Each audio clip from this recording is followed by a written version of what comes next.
But when your sin goes public, Come on. when your sin goes public, people act like they have nothing. That I without sin. The first one. And I cannot forget the way that he made me cry many nights when I drove in his car on the way home, not able to take enough showers to wipe the smell of him off of my body. I think that we as Christians should just pray. What if the same voices preaching salvation on Sunday mornings were secretly living a double life? I would have been swallowed up. Have you ever been swallowed up? Have you gone through a time of swallow? What if I told you that some of these famous pastors were personally invited to Diddy's notorious freak-off parties? Yeah, the same parties at the center of those scandalous accusations. Holmes allegedly planned and controlled the performances, which he called freak-offs, and he often electronically reported them. The freak-offs sometimes lasted days at a time. So did Diddy just drop the names of some of the most powerful spiritual leaders in the country? Could the men who were supposed to guide us be caught up in the same mess? Let's begin with Bishop tdjake, one of the most powerful and well-known figures in the Christian world. His powerful sermons have reached millions, and he's built a mega-church empire that spans the globe. Would have been swallowed up. Have you ever been swallowed up? Have you gone through a time of swallowing? But despite his prominence, Jake was caught up in the claims of a YouTube channel, Tough News TV, that was later picked up on multiple social media platforms, resulting in his name trending on the internet a few months ago. In the video, host Jermaine McKinley alleged that he was sent an anonymous email claiming Cassie Ventura was assisting the FBI in an investigation against Diddy after the former filed and settled a civil lawsuit against the hip-hop mogul, accusing him of heinous acts of violence during their decade-long relationship. The email read, "So I want to put you up on game on the real nature of Diddy and Bishop Jake relationship. But first let's understand that Bishop Jake is not of God. He is undoubtedly a Freemason, and so is Diddy, and I say he was because it seems as though he has been stripped of his protection, privileges, and power. But make no mistake about it, his soul is still spoken for by the devil.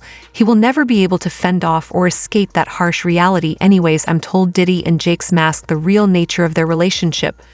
According to the email, back in June 1983, Kim Porter claimed tdjakes was accused of messing with a young guy just a year after tying the knot with his wife. The word is the whole thing got hushed up somehow. Fast forward to 1999, when a guy threatened to spill the beans on Jake's. Mysteriously, he vanished. Pastor blank spills that the dude got paid off to stay quiet. 2 years later, the same guy turns up dead with a gunshot to the head. This all went down at Emmanuel Temple of Faith in Smithers, West Virginia. Rumor has it folks from Jake's hometown insist he's been on the down low with guys all along, and there's even talk of some older pastor Jim McKinley also claimed Cassie had turned over incriminating evidence, including Kim Porter's burner phone and USB device containing footage of one of Diddy's parties to investigators. McKinley also said that Jake was in attendance at one of the parties where he allegedly slept with multiple men. McKinley then alleged that multiple male escorts would supposedly corroborate the allegations against Jake, and a young male was poised to sue the bishop over crimes that allegedly occurred when he was 16 years old. In addition to all this, rapper and hip-hop artist Mase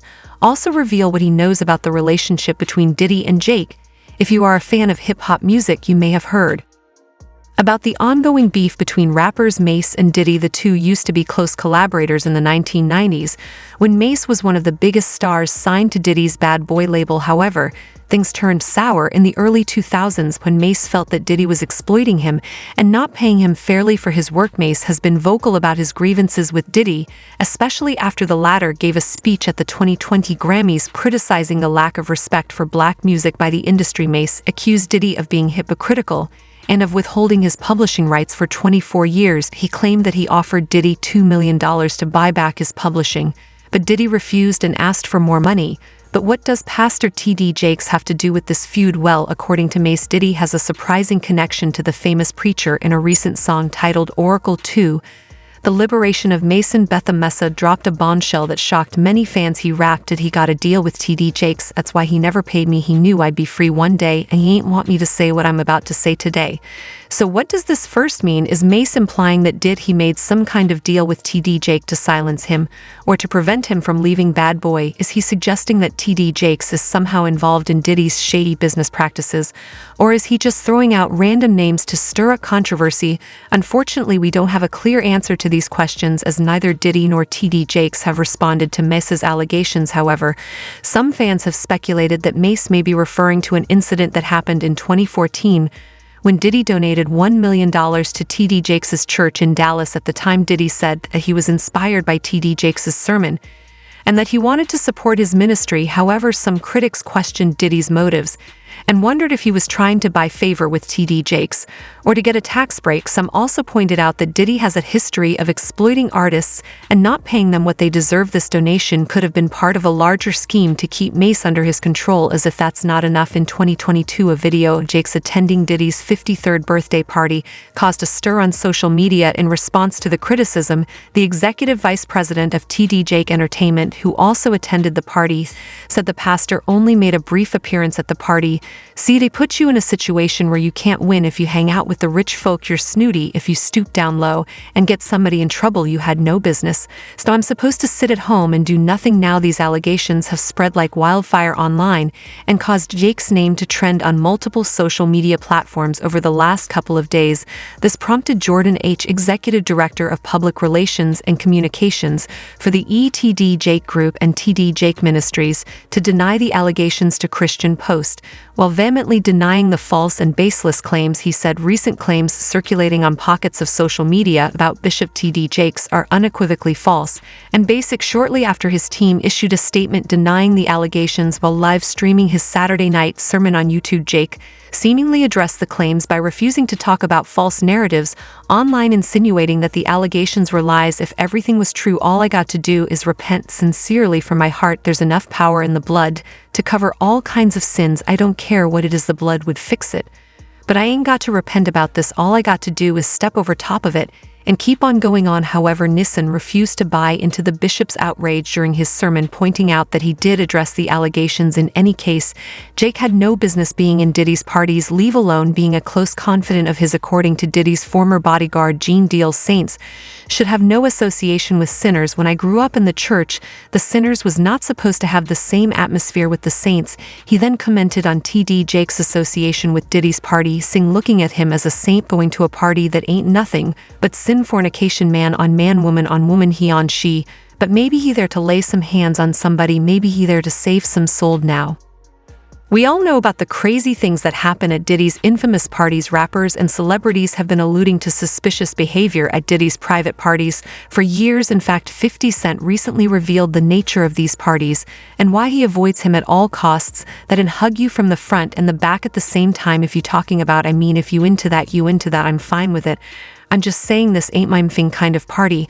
I'm uncomfortable. I think I belong in the girls' bathroom, he said. While the claims against Jake are unsubstantiated, this is not the first time the bishop has been embroiled in controversy. In 2009, tdjakes' son, Jermaine Jakes, was arrested after he allegedly exposed himself at K Park in Dallas and performed indecent actions in front of two individuals who turned out to be undercover police. Moreover, last year, the eldest daughter of Bishop Cord Jake Coleman, estranged husband Richard Coleman, was accused of assaying their adopted daughter. Anyway, it doesn't help that Bishop Jakes has already been associated with another controversial figure. Eddie Long, for those unfamiliar, Long was a pastor whose ministry was marred by accusations of misconduct with young men in his congregation.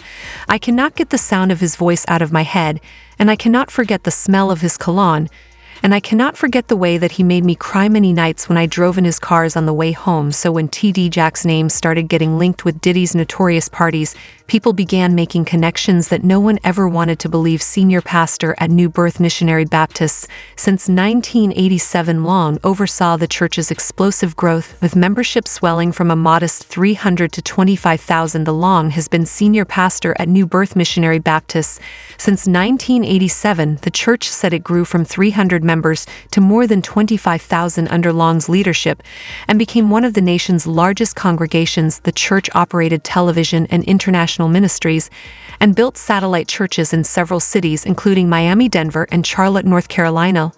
Long was a Christian author, a gospel singer, and was also known for preaching and practicing a prosperity gospel faith. The consequences of these revelations extend far beyond Hollywood.